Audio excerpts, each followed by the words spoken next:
Hi friends, మనం ఈరోజు దేవ్ అనే ఒక చిన్న డాక్టర్ కథ చూడబోతున్నాం.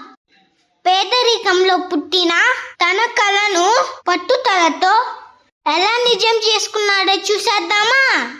ఒక చిన్న అందమైన తెలుగు గ్రామంలో దేవ్ అనే చిన్ని బాలుడు ఉండేవాడు. అతడి తండ్రి ఒక సాధారణ రైతు, తల్లి రోజువారీ కూలీ పని చేసేది. వాళ్లది పేద కుటుంబమైనా ప్రేమానురాగాలకు లోటులేదు. దేవ్ చిన్నప్పటినుంచే ఎంతో పెద్ద కలలు కనేవాడు. అతడు చదువుకోవాలని, పెద్ద డాక్టరై తన గ్రామంలోనే ఒక ఆసుపత్రి నిర్మించాలని కలలు కంటూ ఉండేవాడు. రోజూ ఉదయం సూర్యుడు ఉదయించే ముందు పుస్తకాలు పట్టుకుని దేవ్ పక్క ఊర్లో ఉన్న పాఠశాలకు నడుచుకుంటూ వెళ్లేవాడు. ఇంట్లో విద్యుత్ కూడా ఉండేది కాదు. అందుకే రాత్రివేళ వీధి దీపాల వెలుగులో కూర్చుని చదువుకునేవాడు.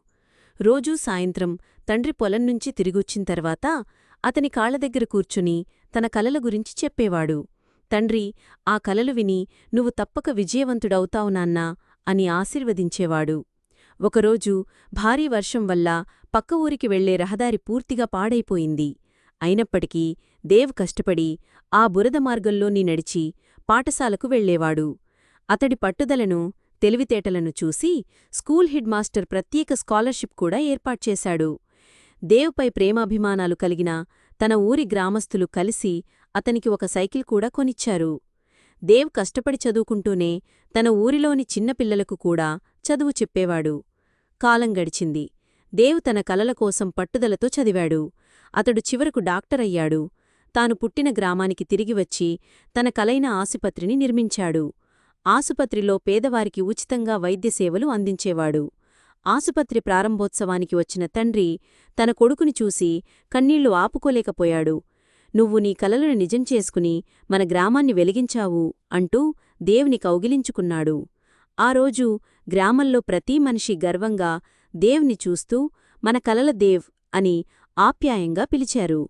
ఒక చిన్న కల, పట్టుదల, శ్రమతో జీవితాన్ని ఎలా మార్చగలదో దేవ్ కథ గ్రామంలో ఎన్నో తరాల వరకు ఒక ప్రేరణగా నిలిచింది. చూసారు కదా ఫ్రెండ్స్, మన దేవ్ డాక్టర్ కథ ఎలా అనిపించింది మీకు? చిన్న వయసులో పెద్ద కలలు, పట్టుదలతో, ఆత్మ విశ్వాసంతో ఎలా నిజమవుతాయో దేవ్ నిరూపించాడు.